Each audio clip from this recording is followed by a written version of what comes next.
Hey guys, subscribe for daily content. And if you're shopping for gear, make sure you check out the description for the newest items at some of the very best online retailers. There's also links for some of the items that I personally recommend. Thanks! What's going on YouTube? Metal Complex here, and today I've got a quick little knife review slash knife overview to share with you guys. This is the CJRB Ekko, but it's premium with the beautiful sandwash polished S90V blade and the contoured and textured titanium scales. Really nice. Now, if you're familiar with these materials in this general part of the market, you're going to know that CJRB knives are made in China, and traditionally they make budget stuff. Really nice budget stuff, right? But knives that generally cost under $75. For whatever reason, they've started making premium CJRB knives, which are relatively at the same price point as their brother or sister company, Artisan Cutlery, who generally makes the premium stuff. Sometimes they make budget stuff. It's very confusing. But the point is that they've taken what was originally a budget model, the CJRB Ekko, and made a premium version of it. They are super competitive in their pricing when we are considering these materials. I'm going to tell you guys right now, Artisan Cutlery slash CJRB is bringing this knife to the table. S90V, very premium polish, very premium scales for $199. And if you follow my channel and others like it, you'll know that that's extremely competitive. Not many other knives on the market are hitting a lower mark than that. So the reason this is going to be a quick review today is because I've already reviewed this model. It's a good model. It's functionally going to be very similar to the budget version. It's just going to cost more because we're looking at a steel that's going to perform a little better, and we're looking at scales that cost a little bit more to machine. So yeah, there's no reason to draw this out, but this knife is available. I'll link it right down in the description so you guys can check it out if you want to. It does help my channel and use those links, but that's entirely up to you. Thanks to Artisan Cutlery slash CJRB for sending this in for review. Thanks to my patrons for supporting me, and please make sure to follow me on Instagram at metal_complex. This is mine. I get to keep it, but I will likely end up giving it away on a live stream. So if you needed another reason to subscribe, please subscribe, because I give away a lot of the knives that I get for free on weekly live streams. All right, let's do some super quick specs, and then we'll just get into it. Overall length of the Ekko, you probably already know, 7.5 inches blade length, 3.35 cutting edge, 3 1/8 roughly. Size comparisons. You can find custom scales for a lot of the size comparison knives right down in the description under Original Goat and others. Up against the Demco AD10 and the Demco AD20.5. This is much closer to the size of the AD20.5. And let's just do two more. Up against the Benchmade Group Tilliner, in this case the Ritter Hogue, and the Hogue Deca, much more similar to the size of the Hogue Deca. How's the action? Essentially indistinguishable from the budget version. It's just got a little bit different sound because it's the titanium making the noise and not the steel and G10 or steel and micarta or steel and carbon fiber of the original Ekko, which I will also link down below. If you like the profile, you just don't want to pay $200 for the premium one. The standard one is much less expensive. How's the button lock action? All of that's good. And by the way, we did test this when it was right out of the box. CJRB knows how to do a button lock. No worries there. It's going to be plenty dependable, unless you're trying to use it as a grappling hook, in which case it probably will not be dependable. Don't use your knives that way. The nice thing about CJRB Ekko is that it has the opening hole there. And, it's very comparable to the Pyrite. It's just a different overall profile. Where is my original Pyrite? There it is. So the Ekko, this is a budget Pyrite. It's very similar, right? So you kind of just pick the profile that you like if you're considering these two, but very similar in overall size. Front flipper on this guy, which is only present on the Ekko, works very well. And of course, the opening hole is very easy to use. The button lock in this case has no stick whatsoever. And honestly, considering the button lock is a true plunge lock, it's also acting as the detent. And the detent, I think, is just perfect for this type of knife that is, thumb hole and front flipper. Hardware check. We'll go ahead and get out my tools. My tools are very inexpensive and very recommendable. You can find them right down in the section of my description that talks about the tools I use on this channel. This is a T8. I'm not going to bother to show it perfectly. I just know that it's a T8 pivot, and honestly also T8 body screws now. CJRB finally using T8s for their pocket clips and their frames. That is wonderful. That makes this knife very easy to take apart and put back together. Really awesome. Let's weigh it super quick. The weight on this guy, I'm going to guess this weighs about 3.5 ounces. Oh man, right on the dot. I am a genius. I think I just remember from the unboxing. All right, meat and potatoes time. The best thing about this is it's the exact upgrades that they chose here. I'm wiping the blade off so you don't have to look at my fingerprints.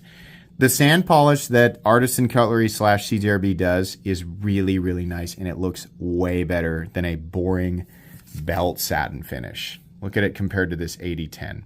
One of them is a little bit more reflective, and it just looks better. I'm just kind of tired of the standard belt satin finish. Honestly, this isn't even a bad, that's not even a bad example, right? Like Spyderco's belt satin finish is just super duper boring compared to the sand wash. I think that just looks a lot better. S90V, probably the most, I mean, the best stainless composition that you're gonna find at this price point. Realistically, a CPM S90V is a super steel. It makes an absolute joke out of M390 in terms of edge retention, and companies seem to be able to master the appropriate heat treat for this stuff substantially easier than they do with M390. M390, a lot of them try to hit it the same, 59 to 61. In my book, that's not really optimal for M390. That's kind of subpar.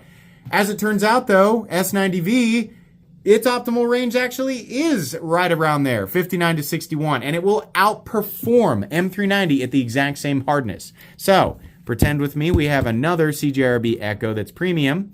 One of the blades is made out of M390, and one of them is S90V. We hit both blades at 60 Rockwell.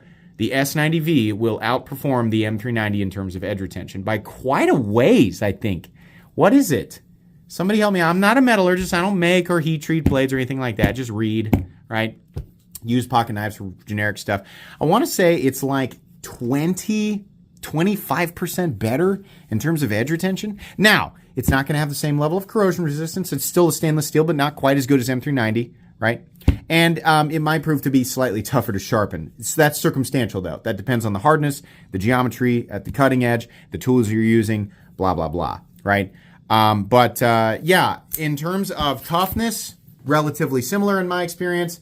Might be slightly harder to sharpen, but it's definitely going to outlast it, and not quite as stainless. I think S90V is a better steel all the way around, especially when we're talking about cutlery like this. The other thing that's better than the budget version is, of course, we're looking at titanium scales, but not just titanium, because titanium, that in and of itself is not enough of a reason for me. I want it to be spicy. Do something to the titanium. They said, okay. Actually, we didn't have this conversation. They just did it. The scales are contoured and textured. And look at how they did this area, right? This line here follows the end of this sort of hemisphere they've created with the titanium. It's shadow boxing itself, right? But the line here where they outline the texturing follows that exact line where the contouring ends and the flat begins, right? So they kind of almost created this faux bolster look with a tapered texturing where these little grid areas get wider and wider and wider and sort of spread out.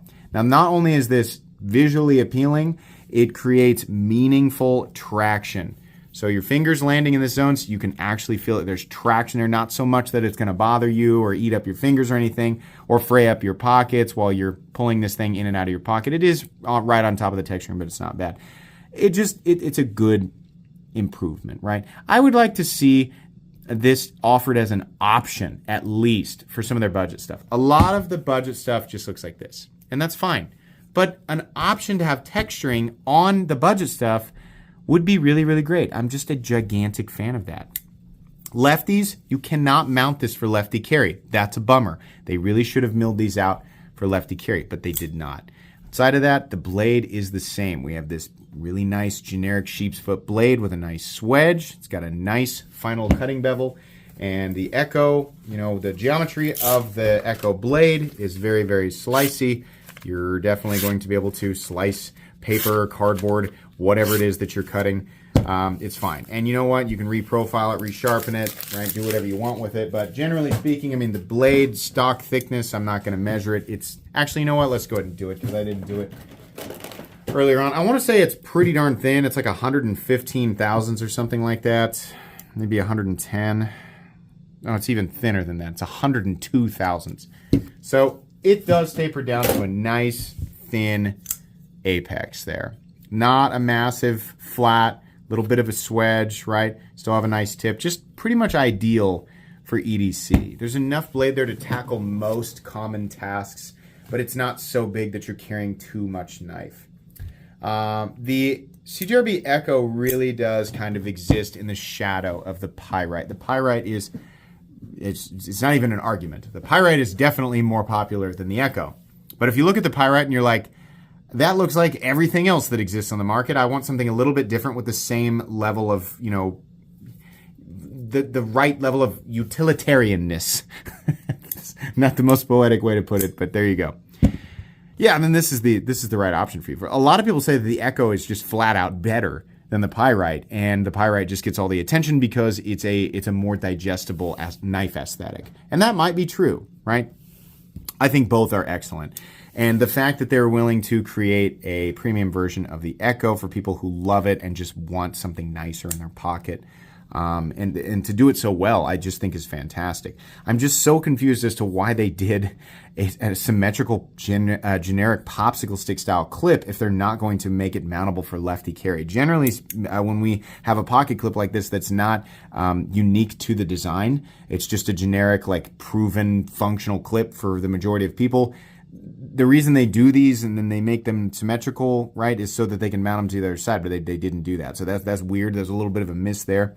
Carry depth is fine. There's a ramp underneath the clip, about what I expect. Honestly, in and out of the pocket over the last 2 days, this has been very easy to carry, nice and compact. It's about just a good size, enough that you remember that it's there, but it's certainly still compact, right? Ergonomically, the Ekko, very, very comfortable. I've made this, or I've talked about this many times. It's got a nice choke up position. I do wish the jimping extended out to about where this swedge started, but it's fine the way that it is, honestly. Choked back a little bit, it's okay, but you're going to fill the pocket clip a bit more. Right here is just about perfect. That pocket clip kind of ends about right here where you want it to. And either way, the pocket clip is rounded off, it's contoured, it's a milled clip, right, which is another little point of value they added there. So it's just a good clip all the way around. It's not going to bother you nearly as much as a standard, like a stamped clip with a bill or something. CJRB. The lanyard hole is there. It's right there, and if you want it, great. If you don't, most people don't, then you don't have to acknowledge its existence. The stop pin is located in the traditional spot. No shouldering, no big deal. No blade plate, up, down, left, or right. Very minimal button stick.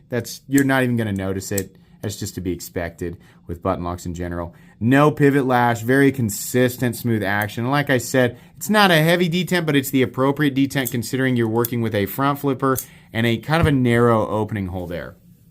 Price, $199. Yeah. I mean, like, for a lot of people, that's just going to be too much money for a pocket knife, and that's a perfectly reasonable argument. If that's the case, buy the budget one, because what is it, $50? There you go. There's your answer. For people who are like, nah, I've already climbed enough of the ladder that I actually am somebody who will spend $200 on a pocket knife. I just want to make sure that I'm capitalizing on the absolute best materials and the best value for this territory, right? So if you are somebody who shops in that $150 to $250 territory, holy moly, is this a good deal. S90V and contoured textured titanium. Properly heat treated S90V with wonderful geometry for general EDC tasks. Oh yeah, well worth it. $199 is great. I have no argument there. That's gonna go. This knife is gonna go right into my recommended knives playlist. Very recommendable. Thank you very much to CJRB for providing this knife for review. I will absolutely give this knife away on an upcoming live stream. Please make sure to follow me on Instagram at metal_complex. If you enjoyed this video, leave a like. If you'd like to check out my other content, I do of course have lots of videos of knives that are either expensive or inexpensive that I do or don't like, so check those out. And if you enjoy all my content, go ahead and click on that Metal Complex logo right there and subscribe, because there's definitely more coming. Thanks again for watching, everybody, and have a great day.